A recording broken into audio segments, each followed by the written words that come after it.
Hello, let me invite you. Let me put on some tunes. And now,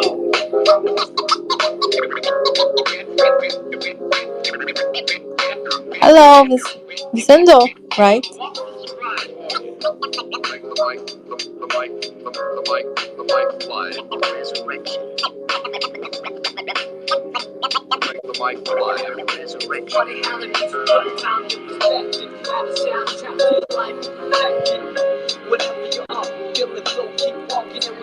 Yes, can you hear me?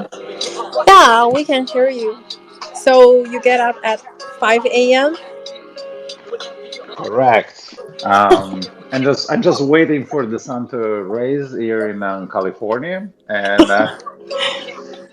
it's still dark in San Francisco, but the view is beautiful. So thank you for inviting. Uh, we are waiting for other guests to be here with us. It should be quick. Yeah, no worries.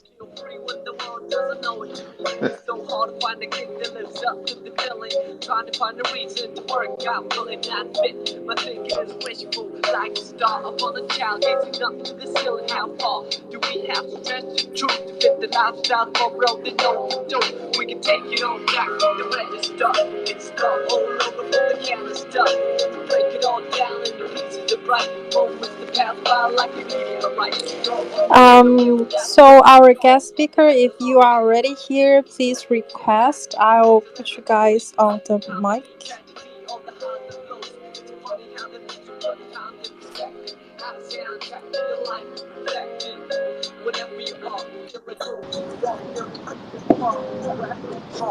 Hi, good afternoon. Hi. I think I maybe invite you by mistake. Is that okay? Yeah, I just get back to the audience team. Is that okay? Like a wolf that I can't resist, like a look that I can't resist. The tingling feeling was so mutual. The lingering appeal was so unusual. Herbally, what is medicine to alone? So can become poisonous. Some with the whole body fast asleep. Out cold truth, he just seemed to come to me. I take hold of a prophet and me most visibly. I see clear when the world doesn't show it to me. It's so hard to make sense in the cycle of feeling. Trying to find a reason. Oh, I see Adams here.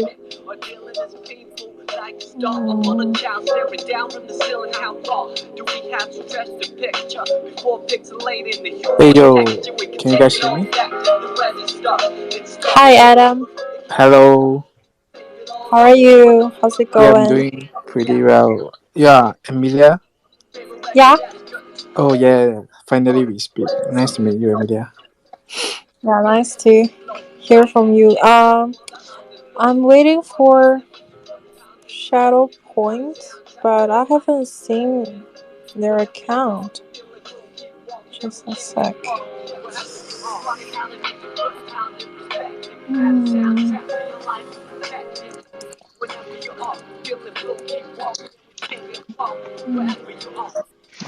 Hey guys, can you hear me? Can you hear me well right now? Yeah. Okay, great. I was switching to my other headphones. Thanks.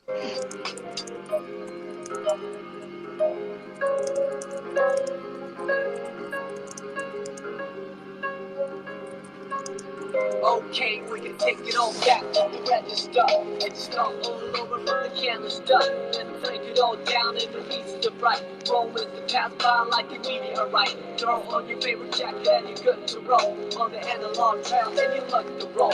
Just go to the trees and let your misery. Oh, I see Weiss is here.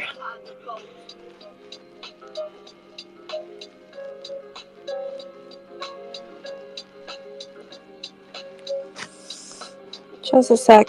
Take it all back to the register. It's all over from the canister. Then break it all down into pieces of bright moments that pass by like a meteorite.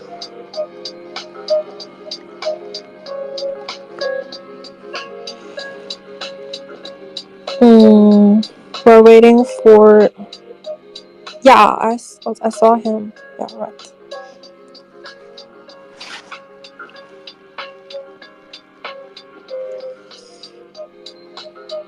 Oh.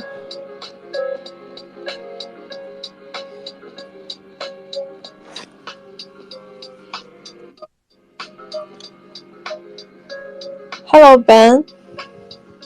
Hey everybody. Hey, Hi. how are you doing today? Yeah, doing great. But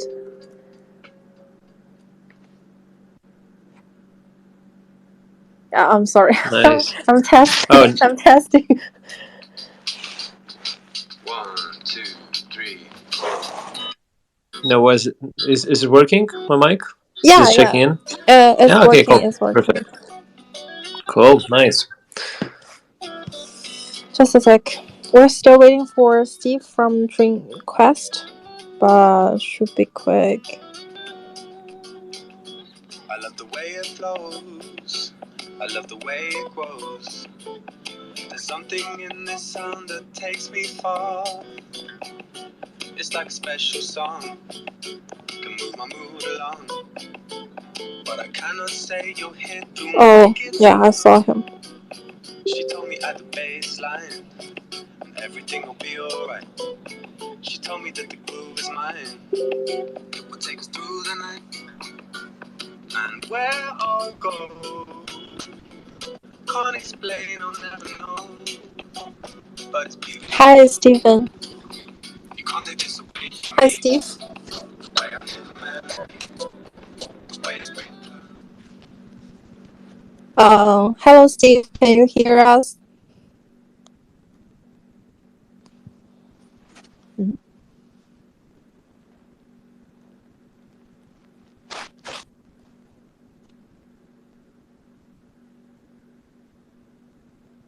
Is it me or he's not speaking? I don't think he's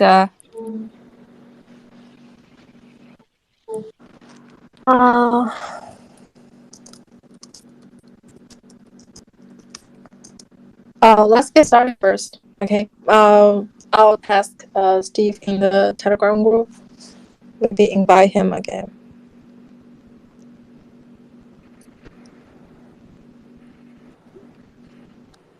okay. Hello guys. This is Joes from BitMetis, your GameFi Corner host today, and this is our 18th episode. As usual, welcome to BitMetis Roundtable. I really appreciate you all being here. Thank you guys for always showing love. And also, there's gonna be a giveaway for this GameFi Corner. We'll reward 5 best live questions from the space audience. And yeah, without further ado, we're just gonna go jump right in there. But before we start this off, we got a group of guests in the house. It's really nice to have them here to share their thoughts and stories at our roundtable, and really excited to talk to them about what they've been up to lately. Um, but before we kick this off, let's go through a little introductory session. Can you talk a little bit about yourself and your projects so that our audience can better understand? How about we start with World Eternal Online, Vincent? Yeah, for sure. Good morning, or whatever you guys in the world. I'm Vincenzo. I'm the founder and CEO for Core Games, which is producing World Eternal Online. We are VC-backed company. A lot of investors likely have been supporting us from the traditional VC world.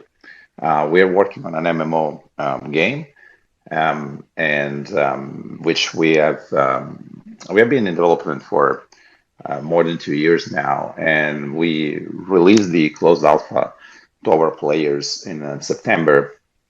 The game is actually in a stage where it's playable right now, and I posted a message with the link in case you guys want to check it out. Has a lot of vibes from the whole traditional Blizzard games that we love so much. Strongly inspired from World of Warcraft, Diablo, and all the like. I hope you guys hear me well right now, and just let me know if that's not the case. I had some problems with Wi-Fi before, but um, and I'm really happy to be here. Thank you for inviting me. It's pretty early in the morning, so I'm just waiting for the sun to come up in Yeah. California. And thank you for having me, and I'm looking forward to all the questions you guys have. Thank you. Thank you for sharing and and thank you for getting online so early for this roundtable. It really I checked out your game website and I really think it brings back the old days where a group of good friends would schedule a time, maybe an afternoon on the weekends, log into their accounts and gather around to take down the bosses. Anyways, I really like what you're doing right now. And next up, we have Steve from Dream Quest. Can you give us a brief introduction about Dream Quest? Sure. Well, let's see. Nice to meet all of you. I'm CEO and co-founder of Dreams Quest. We're building, at the moment, it's a single-player action adventure RPG open world game. We've been working on it. Its inception was about 2 years ago. We've got a lot of work that's going on in terms of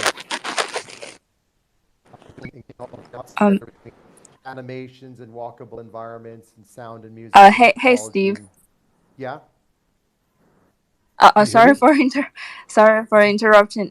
Your voice is a little bit low. Like My voice is low. no, Oh, that's weird. like maybe can you like a bit louder? I've lost all the sound.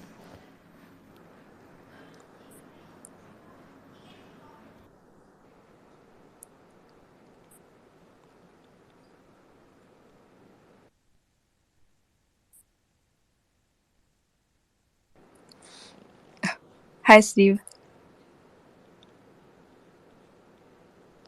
Can you hear me now? Yeah.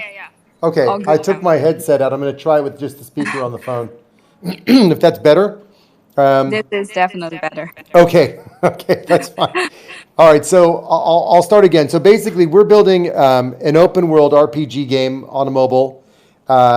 It's an incredibly challenging and exciting environment to build on. We've spent over a year working on lore, mythology, and story, which is incredibly complex. I never realized how much went into involved in doing it, but it's done for the very purpose that when you go on your adventures in the game, it's kind of like the adventures you have in a game like Horizon or Skyrim. We're really spending a lot of effort to build out a story so that the players have really a lot of things to uncover.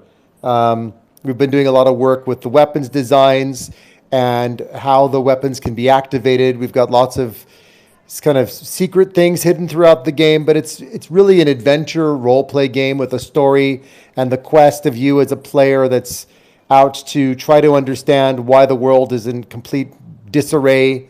And as a player, you've got a role to play to be the hero, of course, like many games, but there's a deep story that goes within it. We've got an incredible composer working with us, who's had a number of successes in his career, winning awards and that kind of thing. We've got some incredible executive producers working with us, guiding us, helping us to make this, an incredible game. So it's a huge undertaking and challenge. So much like Vincent, we've been at it for 2 years, and just pulling all the pieces together. We've also been building some really interesting tech so that we can allow players to synchronize from their in-game inventory in a mobile so that they see it on their wallets in real time, all the time, constantly updating and changing dynamically. Literally, the idea of the dynamic NFT, but a little bit almost taking Chainlink's dynamic NFTs and put it on steroids. So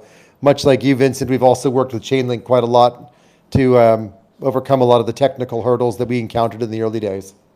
So pretty exciting times. Lots more to talk about. Yeah, really nice to um Wait, I hear my own voice. Why is that? Okay.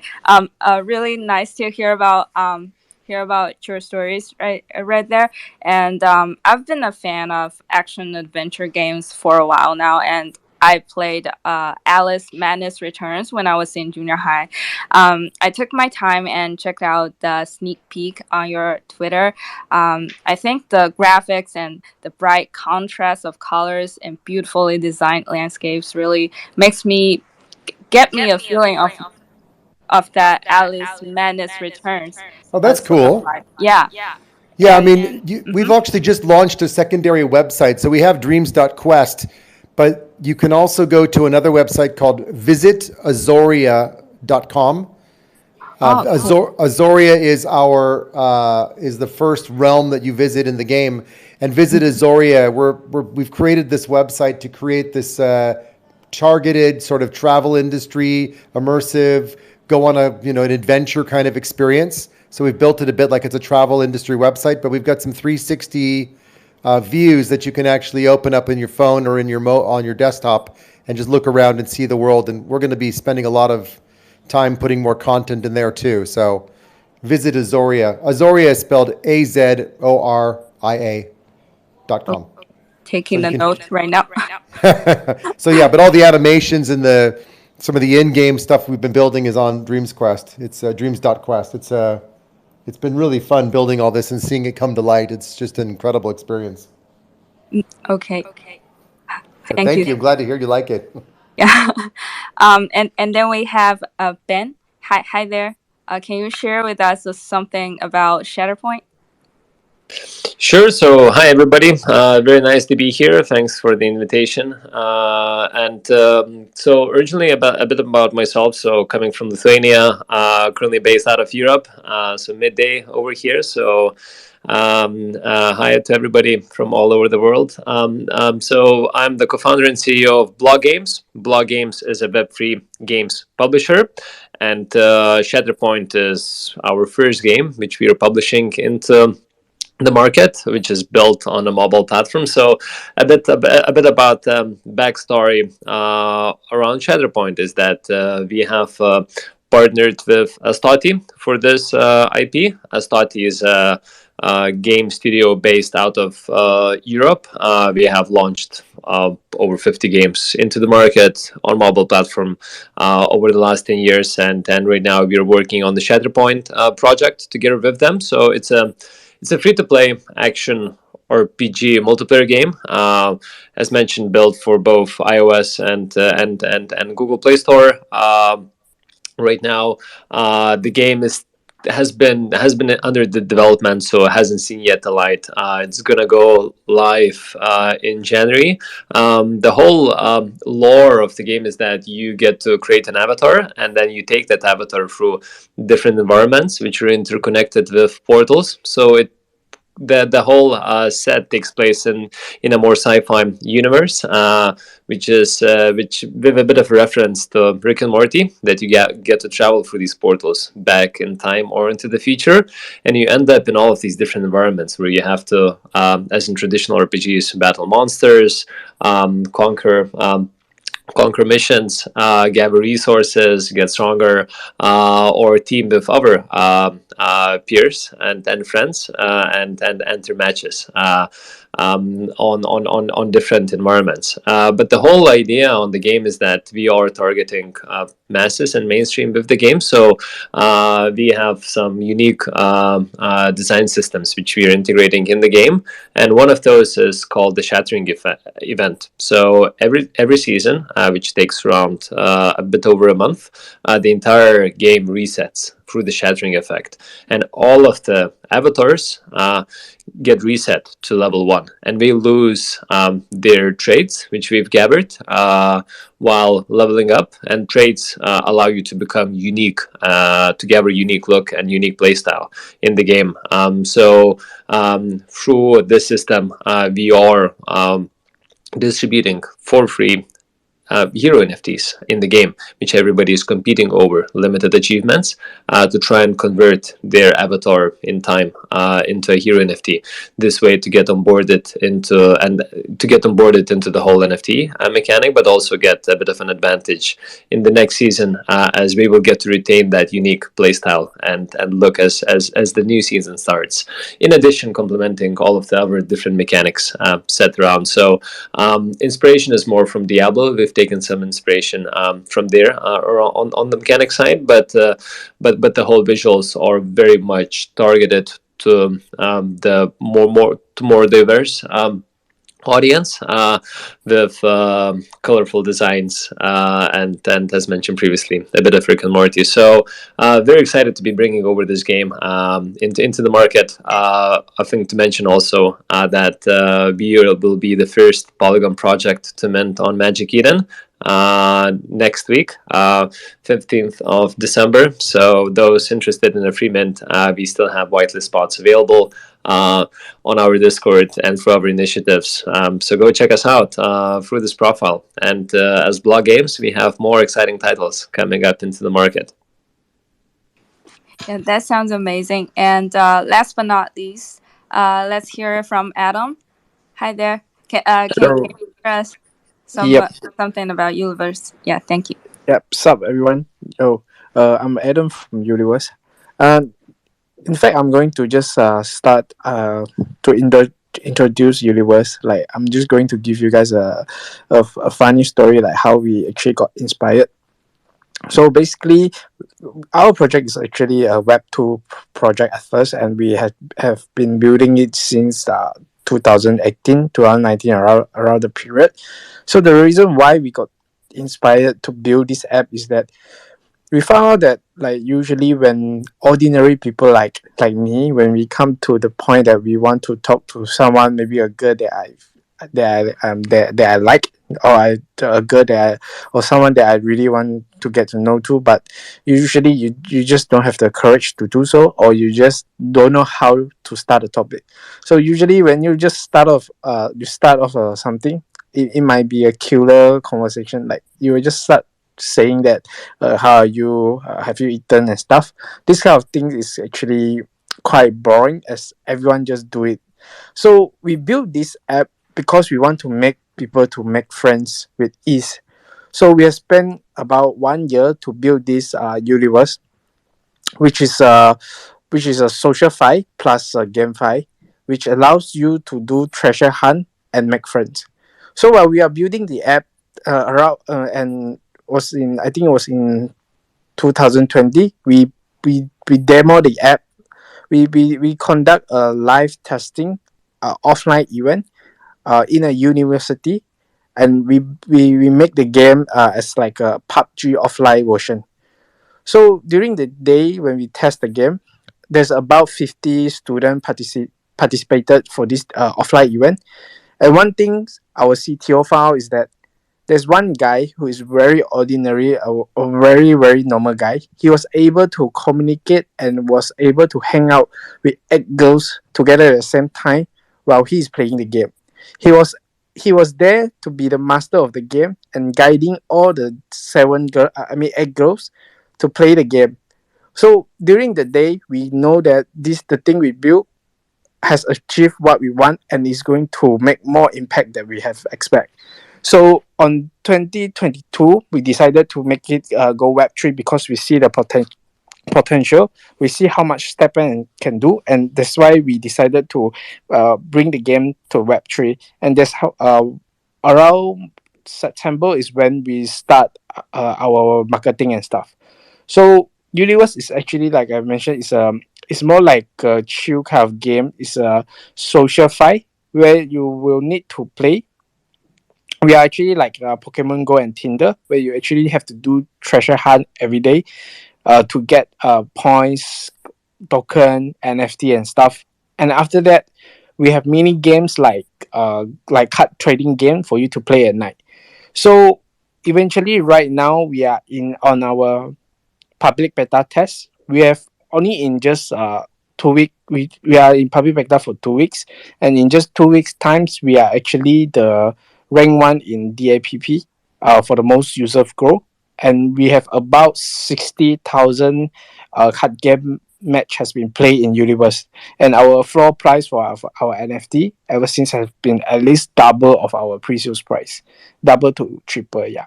So in short, Yuliverse is actually a social fight inspired by Pokemon Go and Hearthstone, and there's more mini game features coming in the app. Yeah. Wow, that's intriguing.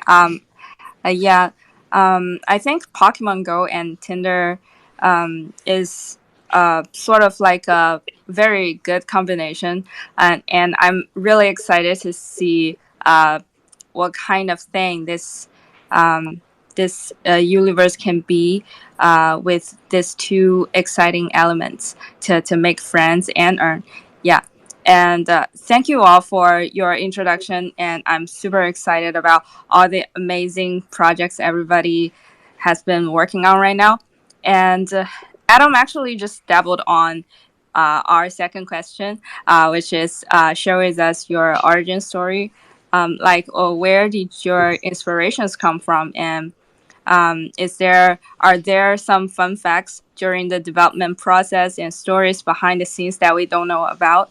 Um, so could you share with us your origin story? Maybe we start Vincent. Sure. I mean, the have been in the game industry. Me and my co-founder Dan, we've been in the game industry for a little bit more than I care to admit. It's probably been 20 something years at this point. We've been working on and released around 100 games in our lifetime. Some of them I was lucky to work on have been pretty massive, like especially on mobile. I don't know if you guys ever played or heard like Game of War or Final Fantasy 15 or Mobile Strike, War of Nations, a bunch of those games that come with very deep and complex economy systems. And we always wanted to make a new generation of these games like more interactive. They've been like definitely interesting, but you always have these games that in the back of your head you wanted to build and produce. And around 2019, I had moved away from mobile space. I was trying to take a break for a few months, traveling around the world, and was talking with them like, hey, we had this idea for a long time to really build an MMO that you can play across platform that reminds us of the early days we were playing, and we were so excited.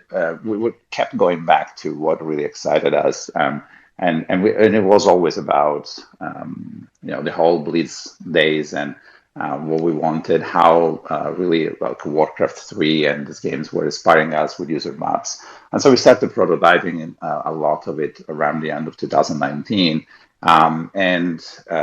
First of all, guys, making games for all the people that are building them it's definitely hard. You have to put together technology, hard story, game mechanics, a lot of technical challenges. But yeah, just the two of us, we started really prototyping, and we ended up with something which was playable and very interesting for us. And say, okay, look, we have looked at a few 100 million players coming to the previous games that we made, and this is something that we were playing already, like in early stages of the prototype, like over and over again, and so we decided that that was the moment to start to talk to investors and show around the prototype. And we were lucky enough to get our first seed round and then eventually Series A at the end of 2021. That really allowed us to scale the team. Now we're around 30 people working on it. But more than funny stories, because I'm sure the team has a lot of anecdotes about what happened and how we pivoted. But the moment for us was we have a great gameplay. We know that the economy is inside out for things that we built in the past, and also my co-founder worked on another NFT game called Crypto Salt like a long time ago, and so we say, okay, we have this concept of open economies. We have the gameplay that we really like, and the blockchain was providing us the layer for things that we wanted to always surface in the industry. If you're playing traditional games today, and you look at the terms of use of any Web2 games, you see like you're pretty much not owning anything. The terms of use of the games, they're telling you like, okay, well, pretty much renting all your assets and everything from us, the developers. And we knew this wasn't right. It's like games is the only pretty much product on the market where you are renting things and you dedicate a lot of times and eventually you can control your own assets. So that was the moment where we say, okay, well, we can use blockchain to open up this part of the game economy, but especially for the entire game industry in general, the ability of people to not only own the assets and transfer freely with the others, but also be active participating in the economy. And that has been like what has been driving us in development. The fun fact is like, you have a good game when your own team is playing the game 24/7. So more than anything, like for some of the fun stories, it's just like the team is across the world, right? So we are across many time zones. And sometimes you wake up in the middle of the night or you're working late in the evening and you start to see your own people like in the team. You have to tell them, hey, are you supposed to work? Why are you online playing with the other players? But this is something you actually want to achieve with your game. But yeah, so the genesis was always like prototype a lot. You have to write a lot of things in there. You have this idea in the back of your head after 20 years about what you want to build. And this time we got the chance to do that.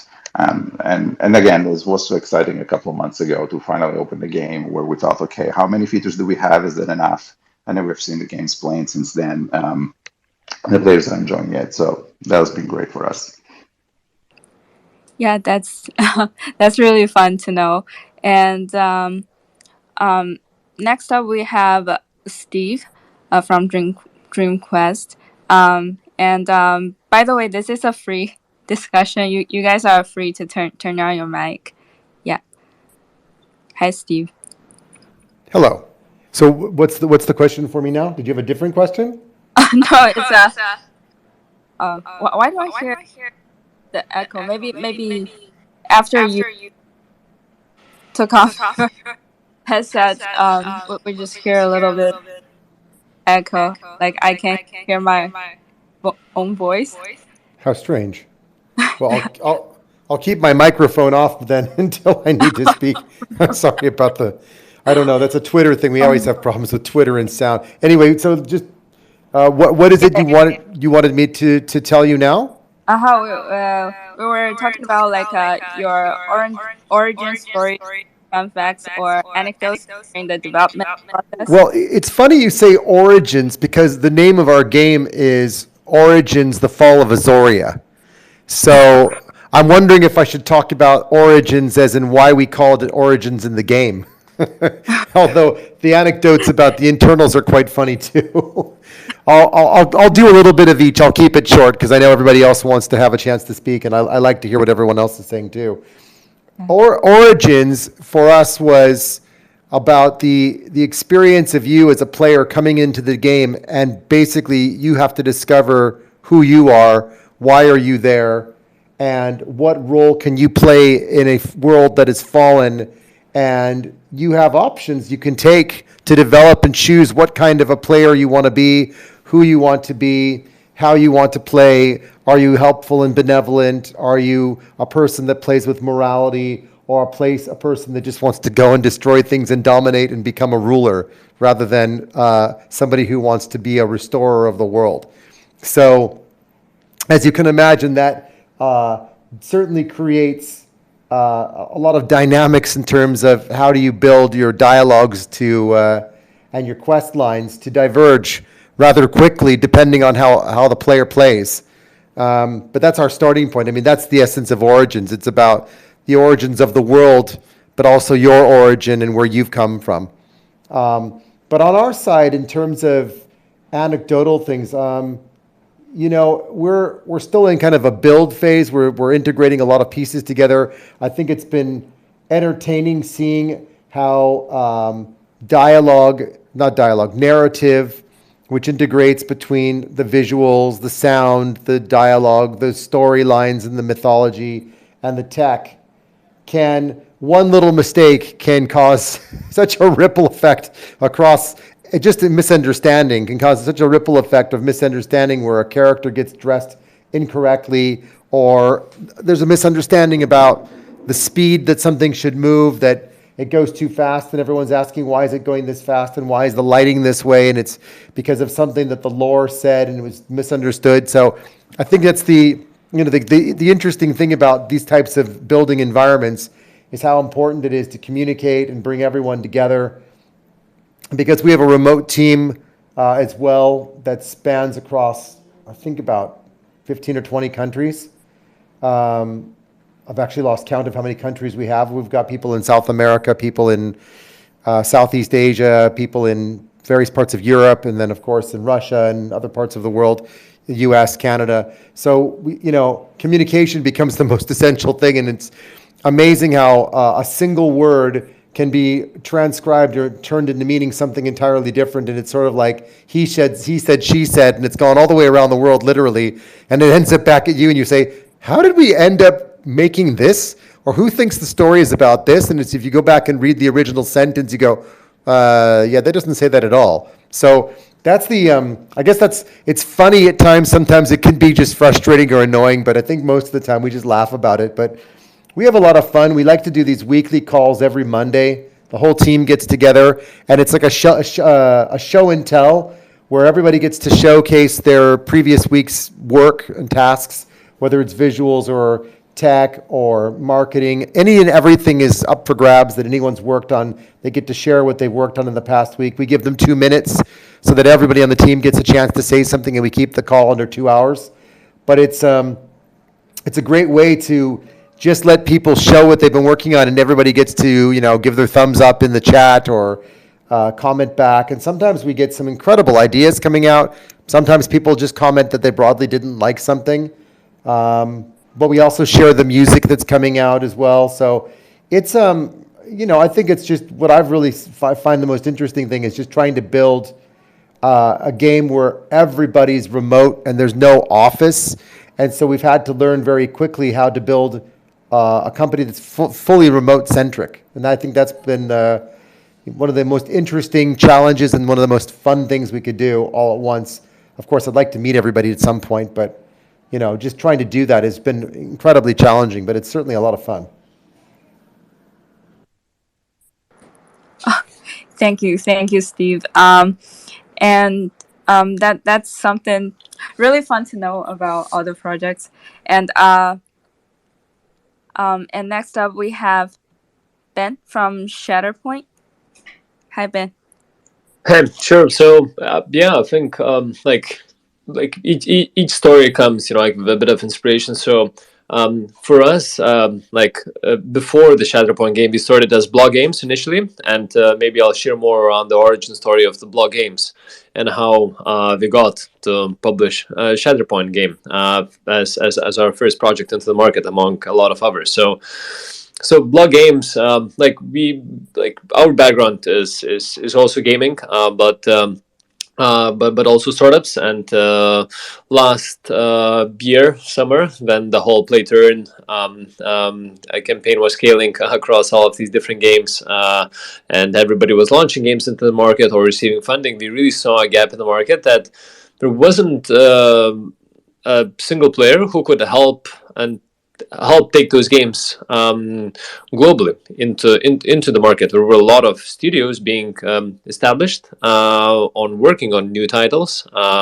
which right now we see some of them are coming up, but there wasn't actually a single player which would be built directly focused on Web3 games publishing. So that's how the whole idea around blog games came up. And our friends at Astati, a gaming studio, they're really supporting this. And we decided to establish blog games on the same thesis that Web3 games will need a totally different support on publishing games, as we right now have games built with economies on top, and that requires not only for you to manage the whole community go-to-market launch, but also to manage the whole economy, which becomes as an additional as an additional mechanic, which falls usually more towards the publisher side. So knowing how complex it is to publish games, we thought to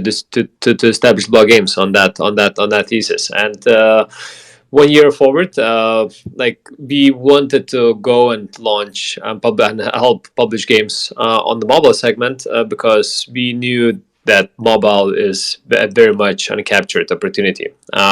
That's where majority of the players are playing today. That we have a lot of games coming up, and we have a lot of opportunities on that front too.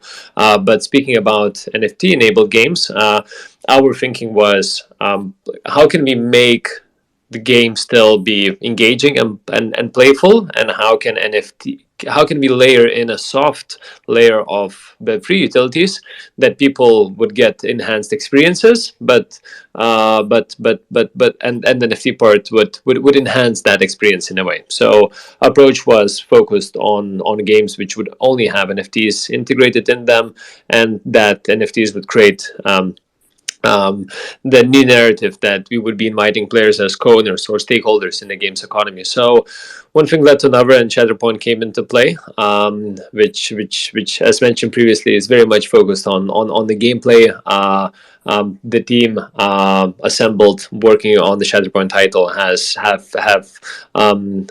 previous experience in shipping mobile games which amazed hundreds of millions of downloads, and we are building Shatterpoint with that thesis in mind, that we would like to onboard players without even them knowing that this game has Web3 utilities added on into it, and that players would learn more about them through the game mechanics and game systems, rather than at the beginning when setting up their account.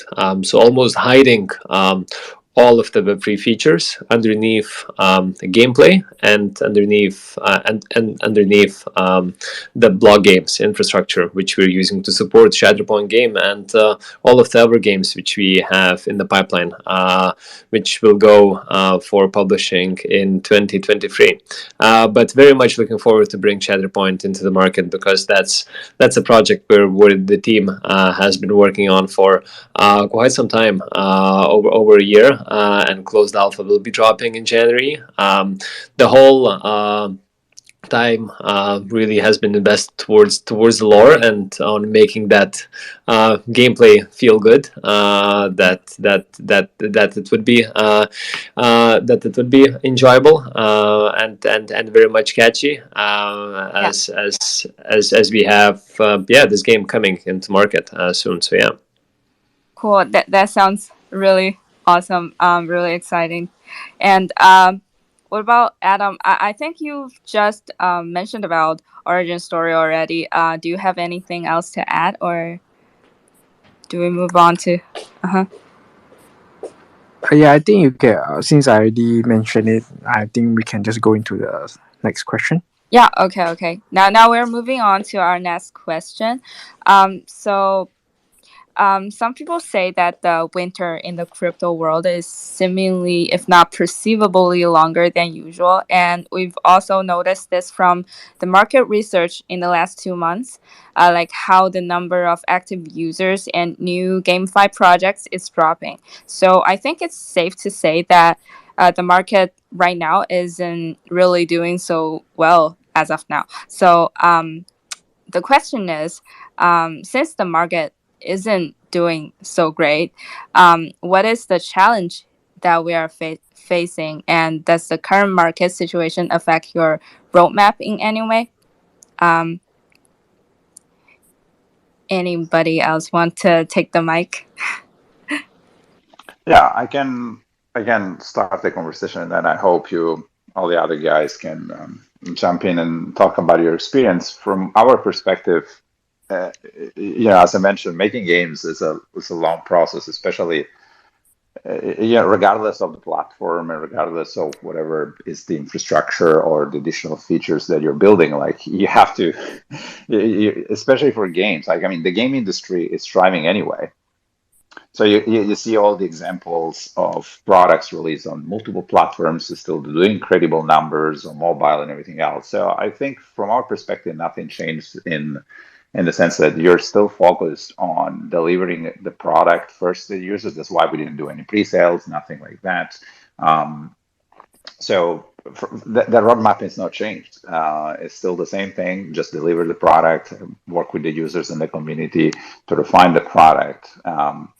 And that's what really counts. So it didn't impact us. Again, also, every project is different. We knew that was the route we had chosen, which is like take private funding and then really focus on delivering the product first.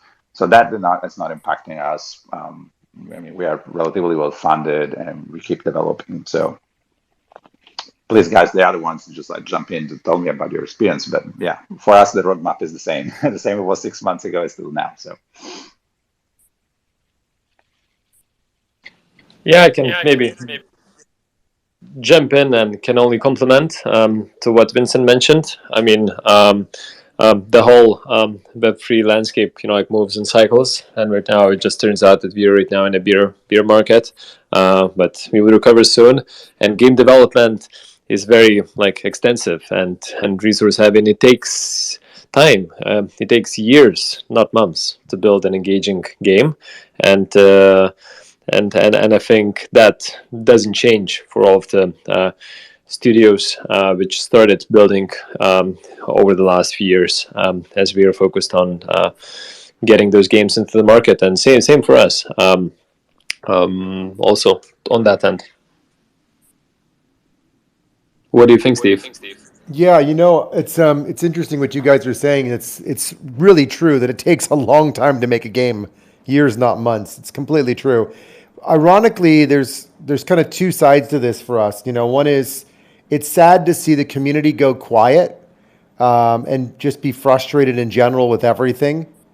But on the other hand, during quiet times, it certainly gives us a lot more space just to go build and not worry about, all of the ups and downs of people just wanting to make their money from whatever we're doing. Because at the end of the day, I want to just build an amazing game. And then players come in playing it saying, oh my God, this is so beautiful, 3D, beautiful colors, this, that, whatever they're going to say. No matter what you deliver, there's always going to be people who complain anyway. But I think, we raised our funds, we've got money, and it doesn't really matter what's happening, whether things are up or down. We just use the funds that we raised to keep plowing ahead and building. And naturally, if we have more community engaged, then we can tap them to potentially join us. But when they're not around, it just makes it a little harder. I mean, we've hired 3 people out of our community now, which has been pretty amazing. But community is up or down. I don't think it really matters, because building a product of any sort, game or other, you just have to stay focused on what you're trying to build and just keep going every day and ignore whatever else, gets in the way. It's up to us as founders and CEOs and entrepreneurs, either we make it or we don't. And I just think there's no point in stopping. I mean, this is the most exciting journey I've ever been on, and I've got an amazing team. So the only thing I want to do is just keep going and prove to everybody that we can actually build what we said we would do. Nothing more satisfying than that. Yeah, 100% agree. What about Adam? I mean, for this the bad market, I believe I will actually see more as an opportunity more as compared. Well, the reason why I'm saying that this is that doing this market is really challenging for everyone, but it truly shows like your ability to build something. If compared to like maybe 8 months ago, starting everything is so easy. You can just start everything from scratch with a PowerPoint. You can get a community, you can get investors, you can sell your NFT and stuff. But if you want to do the same thing right now, it's like 1000% harder as compared to. So during this market, it actually just kind of like it's like an elimination or like killing all the bad project that is meant they want to rug pull people.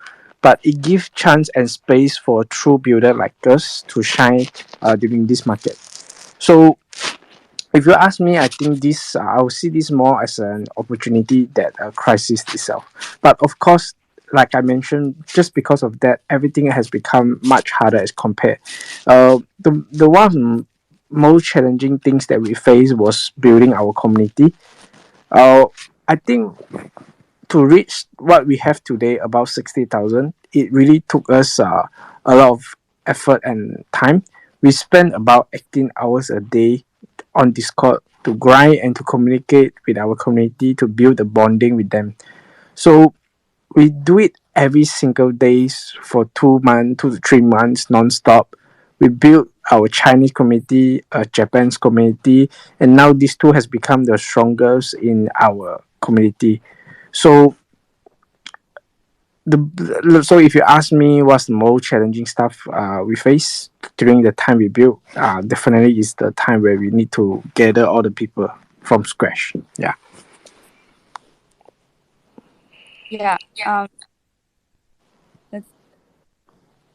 Is it me? I don't know. Okay. Yeah. Definitely. This is more of a opportunity to put their nose to the grindstone and get ready for the next round of explosive power. Now on to our last question. As a player myself, I myself is super curious about your opinions about it as well. And we've also just mentioned, like, you've all been bringing it up. Like, there are, although I love to see the market boom, I still couldn't help but feel a little bit worried. Like, the traditional gaming industry has created so many exceptional games in terms of gameplay and stuff. So what qualities do you think make the gameplay of blockchain games fun and different from traditional games? Or what do you think that makes what do you think are the qualities that makes a gaming project a good quality project?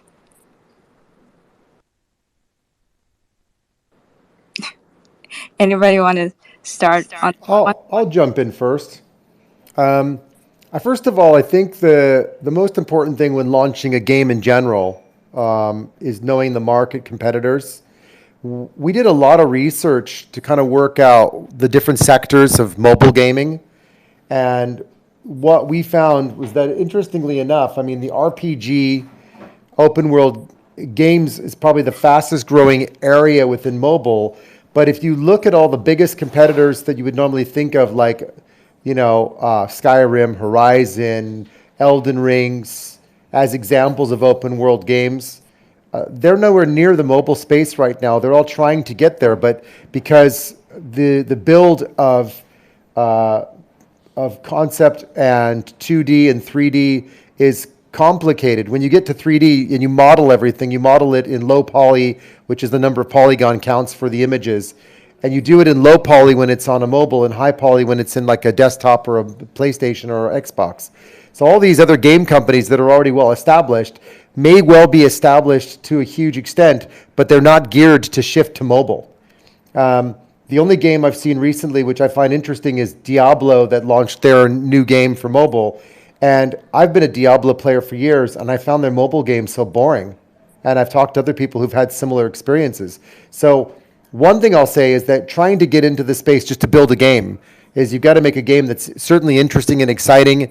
And so we're learning the lessons of what Diablo didn't do well and trying to make sure we take advantage of some of the things we've learned about how they built a really beautiful UI and how the buttons slowly appear as you're using the game. But at the same time, it's got to weave in story and action and adventure right from the beginning. And we're naturally taking a different perspective in the 3D experience from a top-down view like 2.5D like Diablo does, and making it full 3D immersive like Horizon and Skyrim.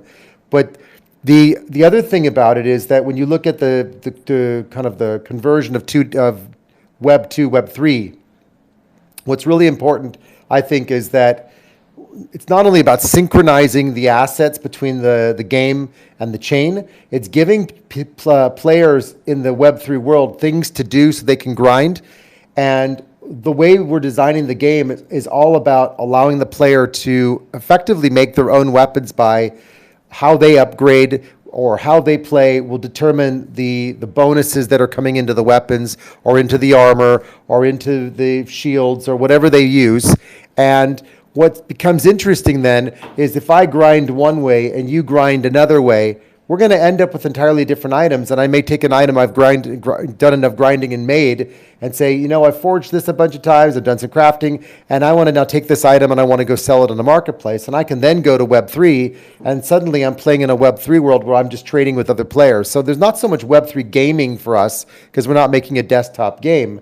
But what we're trying to do is mirror the behaviors of somebody that would, let's say, subscribe to a game in Web 2 where they would pay with a credit card. And our comparison of that is staking tokens in Web 3. So they get the same exact sort of experience of whatever we're giving in Web 2, you'll earn the same in Web 3. And yes, it shows up in your wallet, but it also shows up in the game. So every kind of transaction is identical, but equally giving the players the ability to make things and create their own items, finding their own items. There's going to be different types of drops that different people get, and it's going to be random.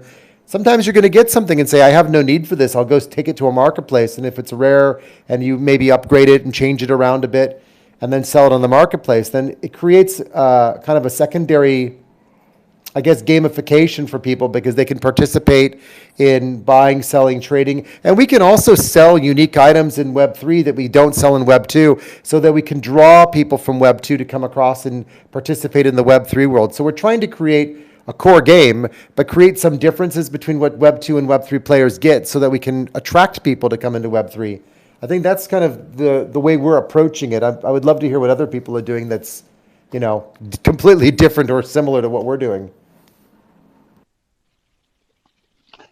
Yeah, I'm looking at some of the questions that people are writing. For example, there was like how what GameFi projects are really missing these days. Like since Web3 and games in general has been so effective of onboarding people from Web2 to Web3. Well, I mean, sure, it's a small portion of the players, but I would say like first thing is.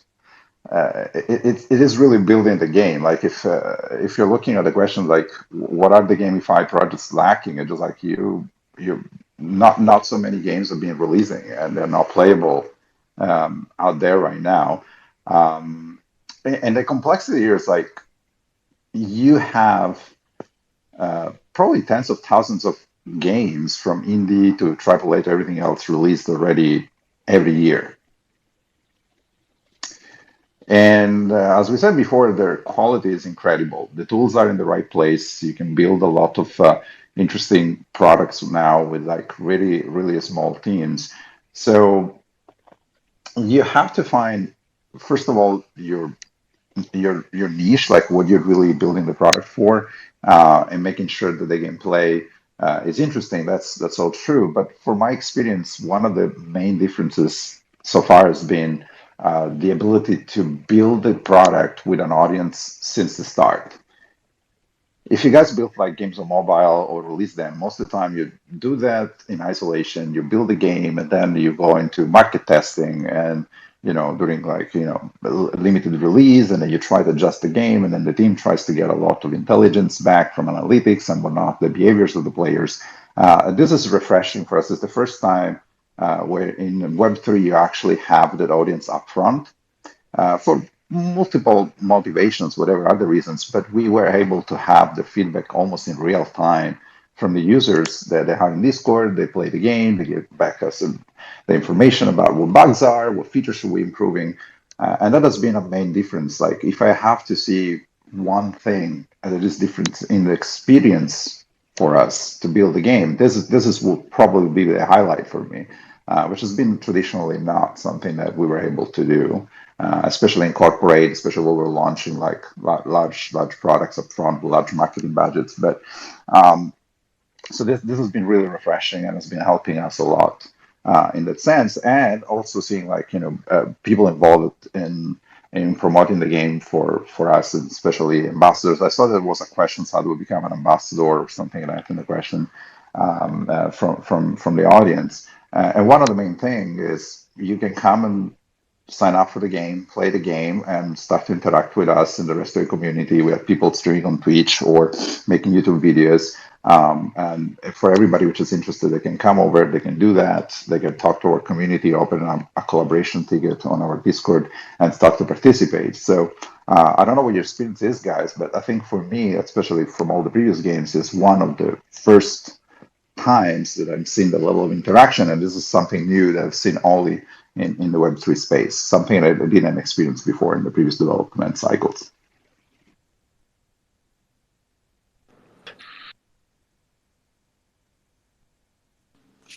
Maybe. Oh, sorry, Joe. You were saying. No, I saw you turn on your mic, so I was trying to. Yeah. Okay, you go ahead. No worries. Thanks. Yeah, so I really agree actually with what Vincent mentioned from building a Web3 game, that you have all of this community, which we are there for, like with different objectives, but you can tap into them and you can get their feedback, like in instant, real time, and that's the most important thing in getting your game out into the market, because, like, when building a game, like it's always like 50-50 until you get that game out in the market and you really get the understanding of how your community is playing the game and whether the game feel is good or not. And the only way to do that is by getting that game out as soon as possible into your community and getting that engagement off and feedback off, which allows you to then steer that game into the right direction and change it. And then speaking more about Web3 utilities, or what Web3 utilities are making like a fun gameplay from the question earlier, Joe.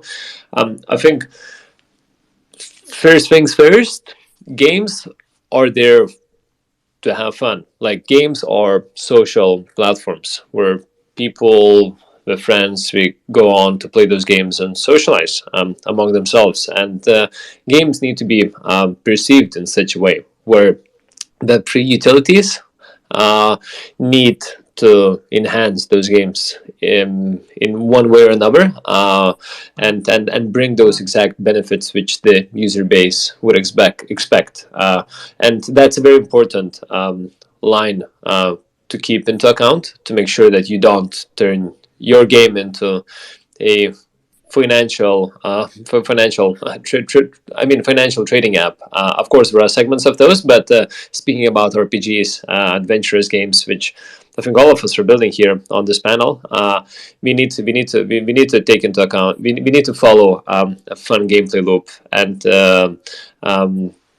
fun gameplay loop, and that the players would really enjoy that. We're thinking on a side how we can enhance additional benefits and experiences through the Web3 angle, like what Steve mentioned before, trading or finding like items which you might not be interested on, but you found this item, and other people are interested in this item, and they will buy it off you in the marketplace, and making sure that you build sustainable economies on that, and that liquidity is very much dependent on how you design the game to be, rather than allowing for a free market to stop playing that game that much, and like focus more on extracting tokens, which we all saw with the whole play to earn spree of games. So on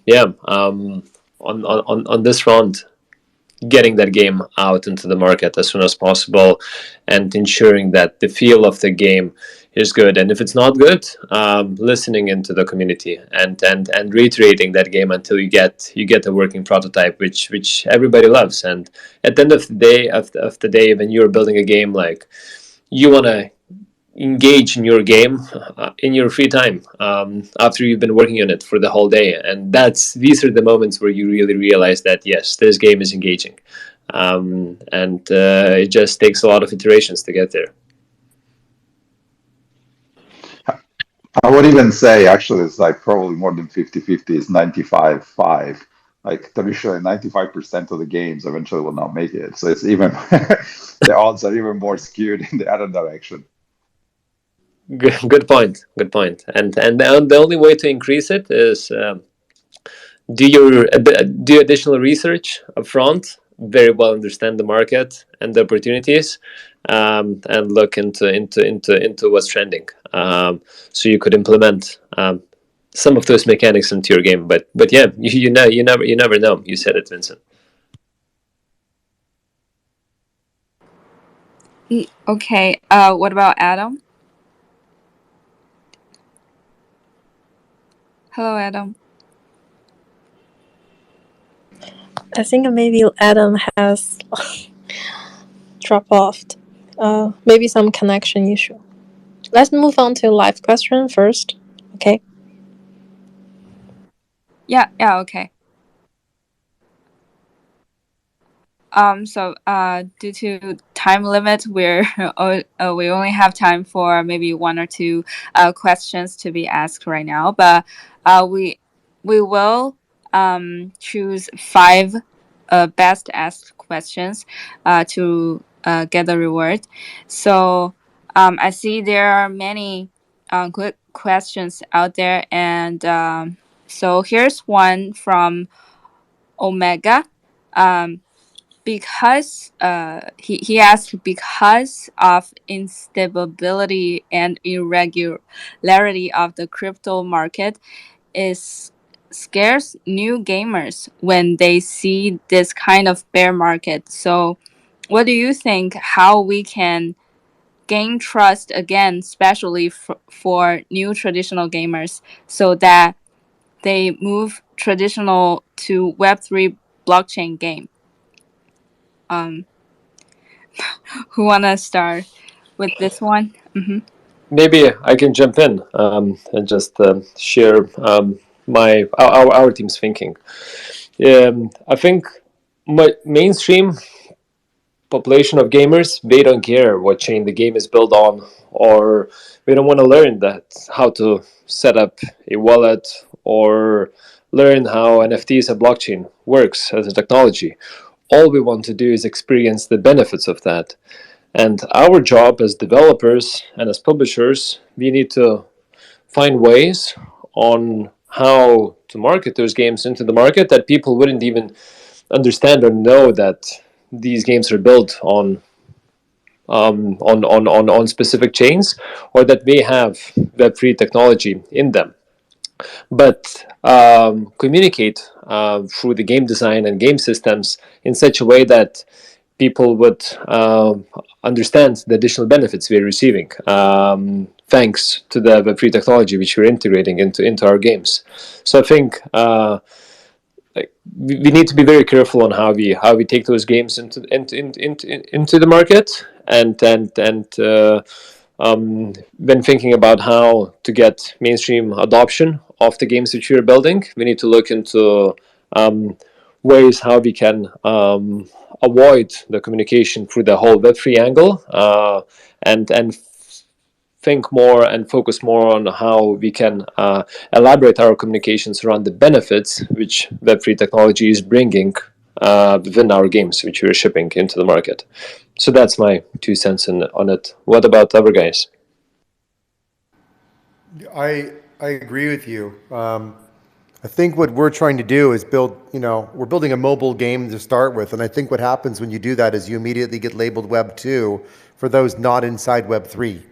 So what we realized was we need to make a lot more marketing effort in Web 2, because if we do that successfully and we gain any traction or relationship with people who may not know crypto, we have, interestingly, an opportunity to bring them into crypto slowly by offering features inside the game that they might not be familiar with. So we don't have to do a hard sell, but we also don't have to rely just on the Web3 community, because I look at it like this: we're gamers. We're looking for gamers as studios or developers.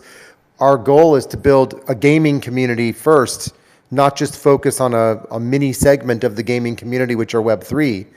If we do our jobs well and make good games, and we make it so that there's a connection between the game and the chain, then those who are interested in the chain aspects of it will take advantage of it, and those who don't understand it or who don't want to try don't have to, but we give them an opportunity, so it's more like an invitation.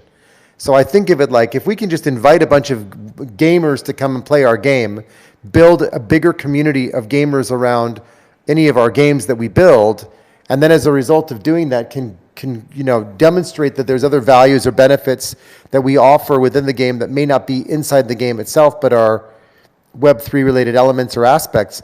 I think that's a starting point. I'm always conscious of the biggest challenge I see is that Web3, there's a level of immaturity we all suffer from because we've all gotten used to wallet addresses and sending things on chain and looking at Etherscan. But you think of the average person, they're not even comfortable with this kind of stuff. So we have to be also smarter about how we build our Web3 components to make it more user-friendly for them so they don't freak out. Because I think that's a big problem. The media doesn't help, governments aren't helping, and that means we have to help ourselves and make sure that when we bring them across, we make it easy for them as much as we can. But I think, just driving the Web2 community to come to us through game to chain has kind of been our driving philosophy.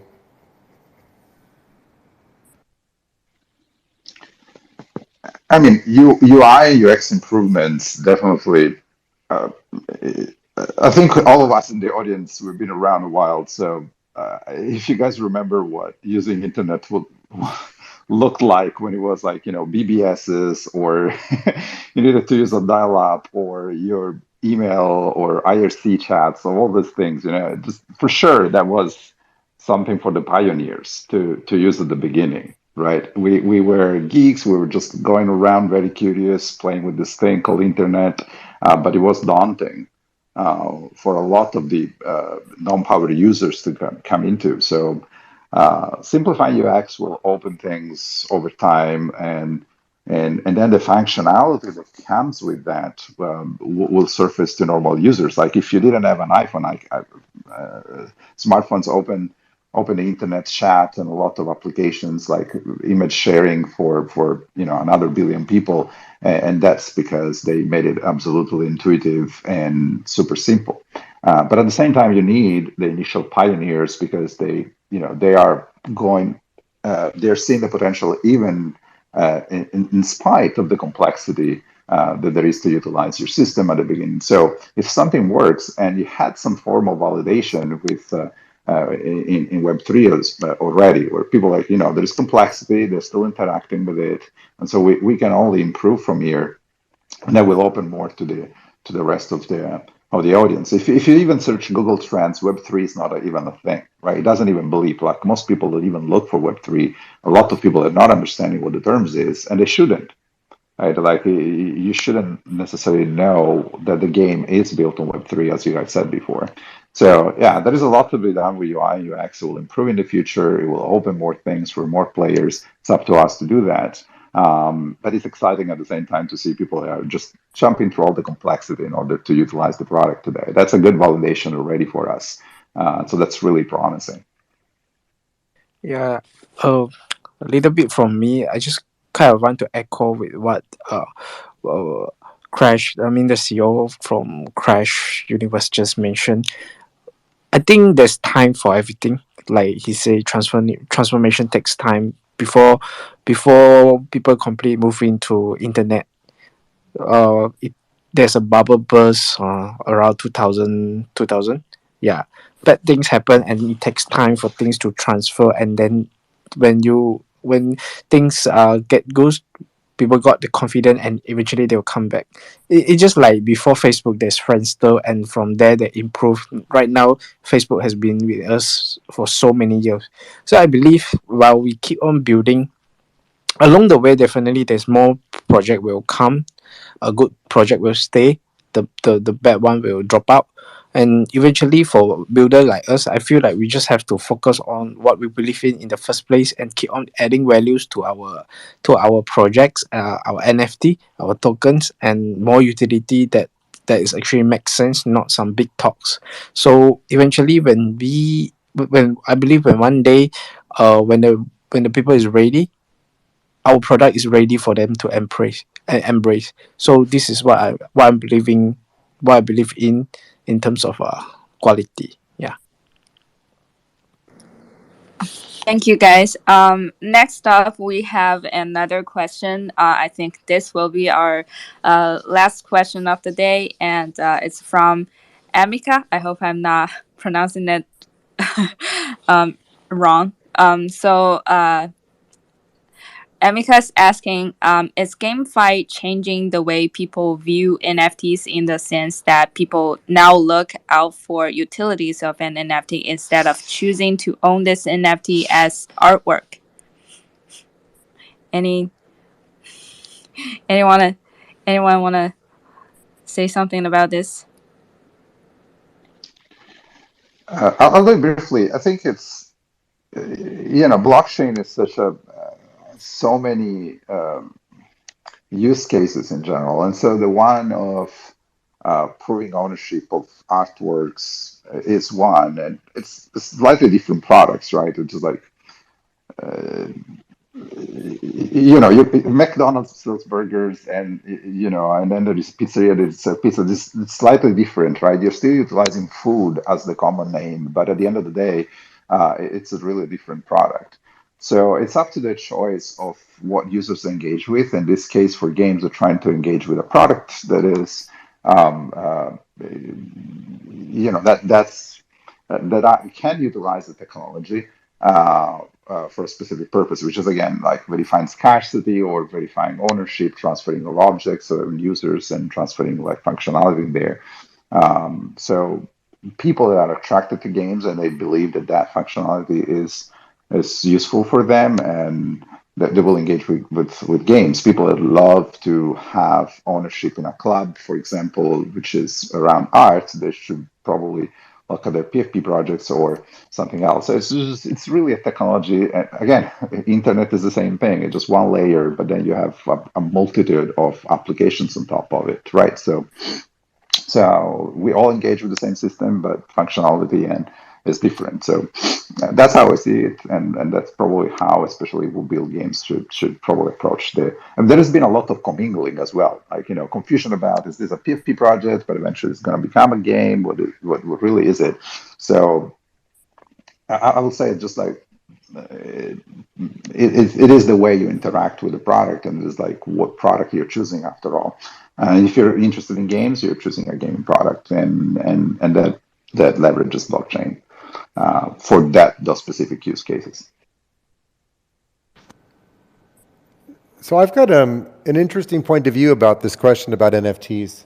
What I've seen is that there's a lot of players out there playing traditional Web 2 games. They reach a certain point where they've kind of wrapped up playing, they've gotten to a certain level, they've got a lot of assets in their inventory, and they just want to sell their entire account. Even though the terms and conditions of Blizzard say you cannot do this, people are doing this through Reddit, and they're doing it through other sources because they just want to get rid of their account, and they know it's valuable. And what's interesting about the realm we head into with NFT is we break that previous barrier by allowing anything and everything that we choose to make enabled for a player to be tradable. So, I've seen examples of like Marvel selling collectibles that are things like original concept art that led to the creation of, Iron Man for something or other, like this is an example. We don't have to just, be limited to game assets. We could be selling skins. We could allow a player to sell their player account. We could allow weapons, armor, crystals, ingredients, skins. There's really no limit to what we can do in terms of the inventory, but we can also sell things like,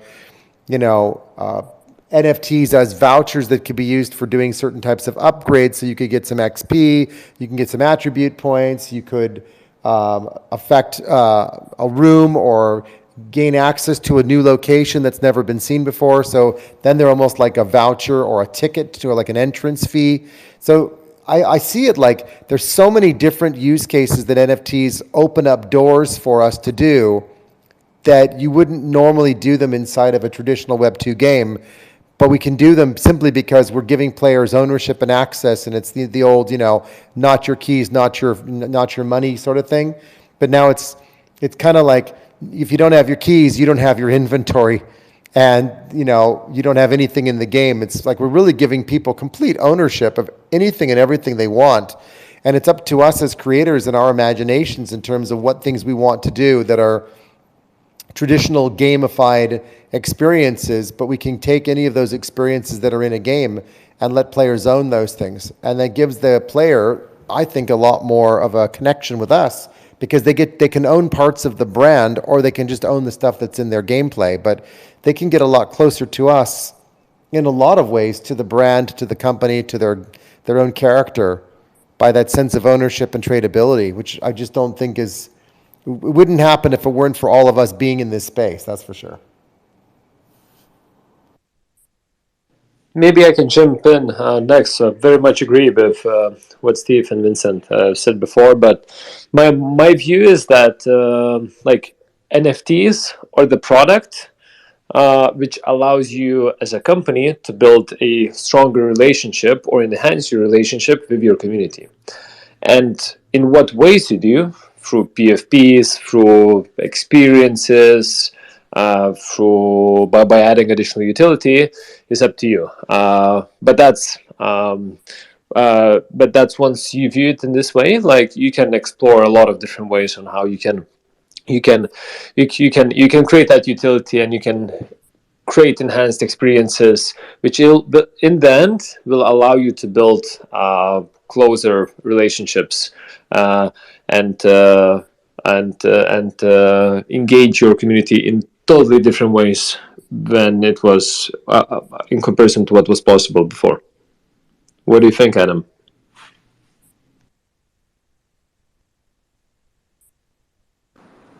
Oh, I'm so sorry. My connection was really bad. I kind of missed the part. Can someone just summarize a little bit for me? So the question is GameFi changing the way people view NFTs, in the sense that people now look out for utilities of an NFT instead of choosing to own this NFT as artwork? You mean people are more okay? Got it. I think it's very important because a lot of people. I mean, if the NFT doesn't have a utility, then for many people they will feel like there's it's just a JPEG, and they can just copy paste and download it from the web. But because of this GameFi and other, and also like I have heard some like NFT that give you some royalties for creating music and stuff. So I believe that all these utility are essential. It's very important. It gives a true meaning on what truly NFT is, because I feel like if there's no utility for it, um, it wouldn't worth anything.